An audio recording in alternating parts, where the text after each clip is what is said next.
Hi అండి, hello, ఎలా ఉన్నారు? నేను మీ Haripriya. Welcome to our channel Harakka వంటిల్లు.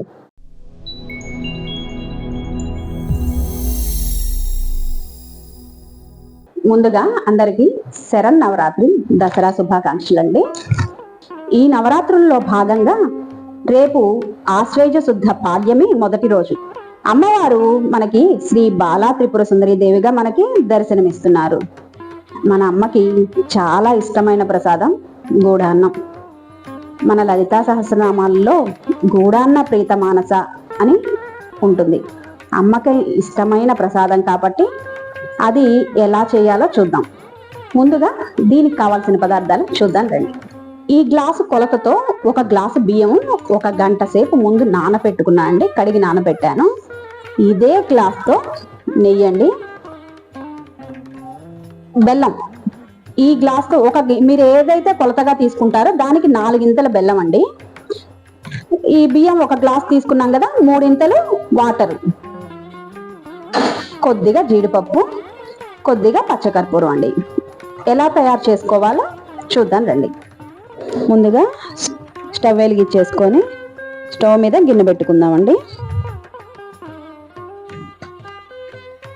ఇప్పుడు ఈ గిన్నెలో వాటర్ పోసుకుందాము.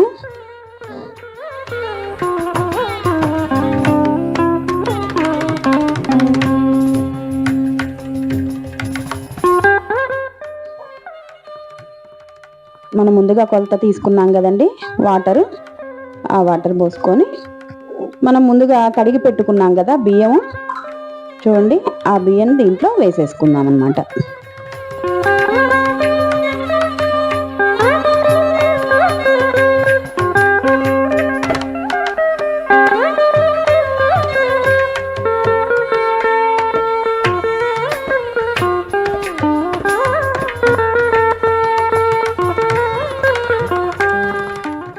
ఇప్పుడు ఇది బియ్యం బాగా చక్కగా, అన్నం బాగా మెత్తగా ఉడకాలండి.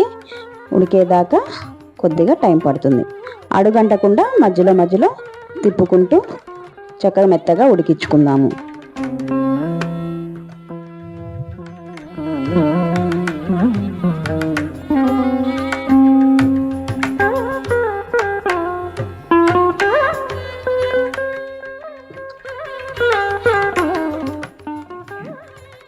ఈలోగా మనం పక్క స్టవ్ మీద బెల్లం కరిగించుకుందామండి.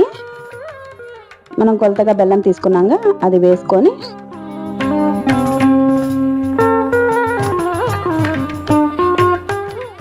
దీంట్లోకి కొద్దిగా 1/2 గ్లాసు వాటర్ పోసుకుందామండి. వాటర్ ఎక్కువ పోయకండి, ఒక 1/2 గ్లాస్ అయితే సరిపోతుంది.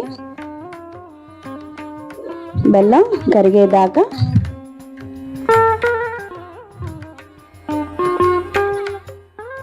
అన్నం మధ్య మధ్య తిప్పుకుంటూ చక్కగా బెల్లం కరిగేదాకా ఉంచుకోండి, సరిపోతుంది.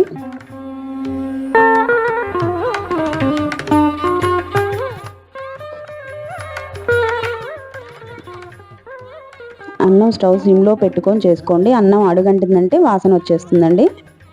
ఇప్పుడు బెల్లం కరిగిపోయింది, స్టవ్ ఆఫ్ చేసుకున్నాం.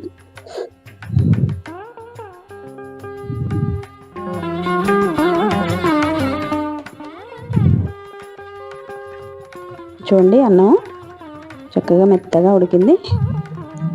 ఈలోగా మనం డ్రై ఫ్రూట్స్ వేయించుకుందామండి.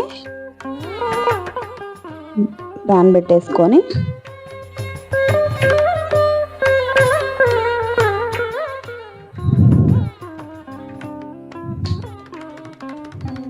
చక్కగా నేతిలో వేయించుకుందామండి.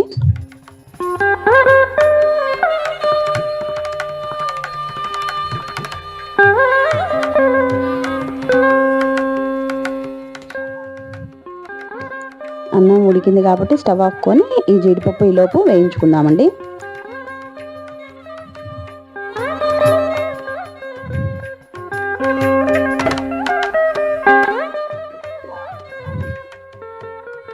ఈ జీడిపప్పు చక్కగా ఎర్రగా గోల్డెన్ బ్రౌన్ కలర్ వచ్చేంత వరకు వేయించుకుందాము. చూడండి అన్నం మెత్తగా అయిపోయింది. దీంట్లోకి మనం ఇందాక కరగబెట్టుకున్నాం కదా బెల్లం పాకము, చక్కగా జల్లెడ పోసుకుందాము. ఇప్పుడు మళ్ళీ స్టవ్ వెలిగించేసుకుందామండి.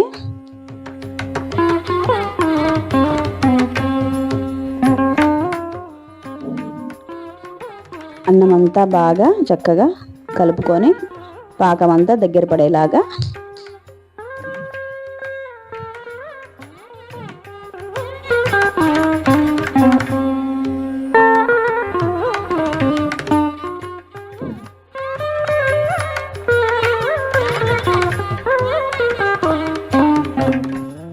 చక్కగా కలుపుకుంటూ తిప్పుకోవాలండి.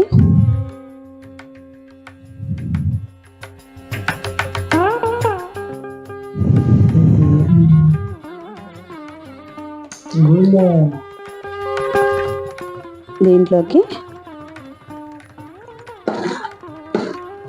చూడండి బెల్లపాకంలో అన్నం చక్కగా ఎట్లా ఉడికిందో.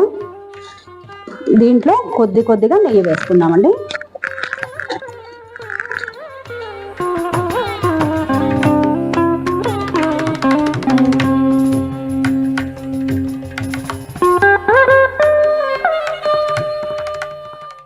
ఇట్లా పాకం దగ్గర పడేదాకా తిప్పుతూ ఉండాలండి, అడుగంటకుండా ఉంటుంది.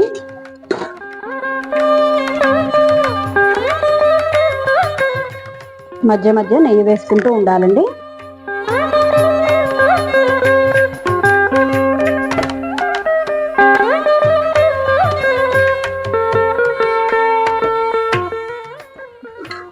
ఇలా అనగానే చక్కగా గిన్నెకి సపరేట్ అయిపోతుంది. ఇప్పుడు స్టవ్ ఆఫ్ చేసేసుకున్నామండి. దీంట్లోకి ట్రాన్స్ఫర్ చేసుకున్నాం దీన్ని. నేతి వాసన, ఎంత మంచి నేతి వాసన వస్తుందండి.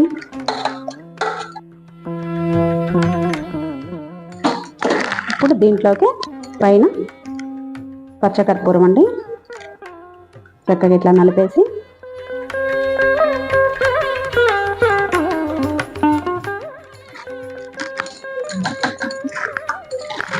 వేసేసుకున్నాము. దీంట్లో ముందుగా వేయించి పెట్టుకున్న జీడిపప్పులు వేసుకున్నాం.